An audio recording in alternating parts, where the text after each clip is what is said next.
Hi friends, എല്ലാവർക്കും inside അച്ഛൻ്റെ പുതിയൊരു വീഡിയോയിലേക്ക് സ്വാഗതം. അപ്പോൾ ഇത് കണ്ടിട്ട് എന്താണെന്ന് മനസ്സിലാകുന്നുണ്ട് നിങ്ങൾക്ക്?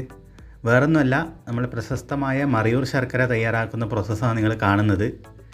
അപ്പോൾ ഇവിടെ അവരെന്താ ചെയ്യുന്നത് വെച്ചാൽ, മറയൂരും അതുപോലെ തന്നെ അതിൻ്റെ സമീപ പ്രദേശങ്ങളായ കാന്തല്ലൂർ തുടങ്ങിയ സ്ഥലങ്ങളിൽ വിളയിച്ചെടുക്കുന്ന അവരുടെ സ്വന്തം കരിമ്പ് ഇപ്പോൾ ഇവിടെ നിങ്ങൾ കാണുന്ന ഈ ഒരു മെഷീനിലിട്ടിട്ട് അതിൻ്റെ ജ്യൂസ് എടുക്കുന്നത്. അതാണ് ഫസ്റ്റ് പ്രോസസ്സ് എന്ന് പറയുന്നത്. അപ്പോൾ ഈ ഒരു ജ്യൂസിൻ്റെ മെഷീൻ നിങ്ങൾ എല്ലാവരുടെയും കണ്ടിട്ടുണ്ടാവും. അപ്പോൾ അതിനെ നമ്മളെ റോഡ് സൈഡിലും അതുപോലെ തന്നെ പീടികകളിലൊക്കെ കാണുന്ന അതിനേക്കാളും കുറച്ചും കൂടി ഹെവി ആയിട്ടുള്ള മെഷീനാണിത്. അപ്പോൾ ആ മെഷീൻ വെച്ചിട്ട് അവർ അതിൻ്റെ ജ്യൂസ് എടുക്കും. അങ്ങനെ എടുത്ത ജ്യൂസ് അവരെന്ത് ചെയ്യുന്നത് വെച്ചാൽ ഈ ഒരു വലിയ പാത്രത്തിലേക്ക് മാറ്റും.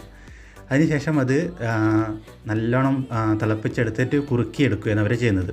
അപ്പോൾ ഇവിടെ നിങ്ങൾക്ക് കാണാൻ പറ്റുന്നുണ്ടാവും, കൂടുതൽ ആൾക്കാരൊന്നുമില്ല, വെറും 2 പേര് മാത്രമേ ഇവിടെ ഉള്ളൂ. ഒരാളെന്താ ചെയ്യുന്നത് വെച്ചാൽ ഇത് പതച്ചിങ്ങനെ പൊന്തുമ്പോൾ അതിൻ്റെ മുകളിൽ വരുന്ന പതയിൽ ഇതിൻ്റെ അകത്തുള്ള വേസ്റ്റുകൾ വരും. അപ്പോൾ ആ വേസ്റ്റ് അവരെന്താ ചെയ്യുന്നത് വെച്ചാൽ ഒരു അരിപ്പക്കയിൽ ഉപയോഗിച്ചിട്ട് എടുത്തു മാറ്റുകയാണ്. രണ്ടാമത്തെ ആൾ എന്താ ചെയ്യുന്നത് വെച്ചാൽ ഇവിടെ തീ നിയന്ത്രിക്കലാണ്.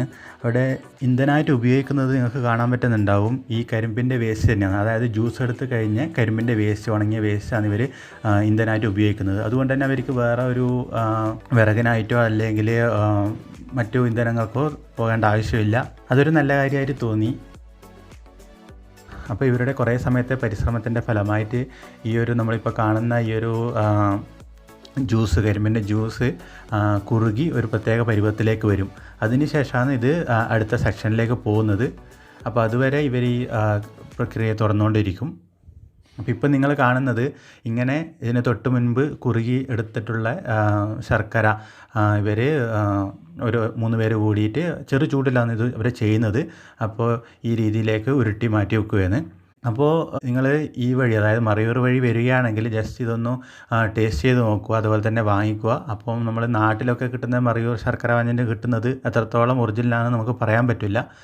അതുകൊണ്ടാണ് ഞാൻ അങ്ങനെ പറഞ്ഞത്. അപ്പോൾ എല്ലാവർക്കും വീഡിയോ ഇഷ്ടപ്പെട്ടെന്ന് വിചാരിക്കുന്നു. അപ്പോൾ അടുത്ത വീഡിയോയിൽ കാണുന്നവരെല്ലാവർക്കും ബായ്.